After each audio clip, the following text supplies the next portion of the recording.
ঢাকা বিশ্ববিদ্যালয়ে চলছে 2025-26 শিক্ষাবর্ষের ব্যবসায় শিক্ষা ইউনিটের ভর্তি পরীক্ষা। এই মুহূর্তে ক্যাম্পাসে আছেন সহকর্মী শাকির আহমেদ। সরাসরি যাচ্ছি তার কাছে।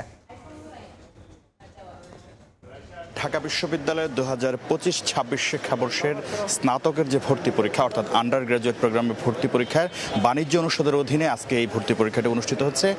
11টায় শুরু হয়েছে এবং 12:30টায় এই পরীক্ষাটি শেষ হবে।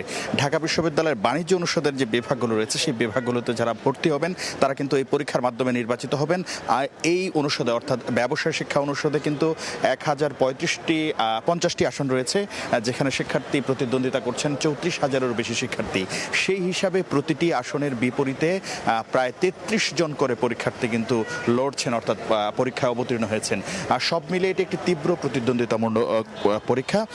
অন্যান্য যে বিভাগগুলো রয়েছে বা অন্যান্য যে ইউনিটগুলো রয়েছে সেই ইউনিটগুলোর মধ্যেই কিন্তু এই ইউনিটের যে পরীক্ষা সেটিকে কেন্দ্র করে আমরা দেখতে পেয়েছি শিক্ষার্থীরা সকাল থেকে ক্যাম্পাসে এসেছেন এবং তাদের অভিভাবকরা শিক্ষার্থীরা পরীক্ষার হলে প্রবেশ করার পর তারা কিন্তু অধীর আগ্রহে অপেক্ষা করছেন সন্তানের জন্য।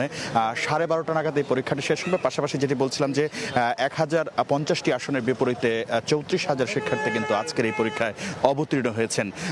যথারীতি যে প্রক্রিয়াটি রয়েছে অর্থাৎ এমসিকিউ পাশাপাশি যে লিখিত অংশ রয়েছে বর্ণনামূলক লিখিত অংশের এবং এমসিকিউ সহ এই পরীক্ষাটি মোট 1.5 ঘন্টায় অনুষ্ঠিত হবে।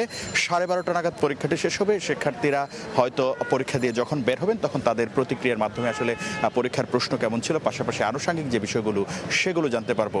তো এই ছিল আমার কাছে ঢাকা বিশ্ববিদ্যালয় থেকে ব্যবসায় শিক্ষা ইউনিটের যে ভর্তি পরীক্ষা তার সর্বশেষ খবরাখবর। সরাসরি যুক্ত ছিলাম ঢাকা বিশ্ববিদ্যালয়ে।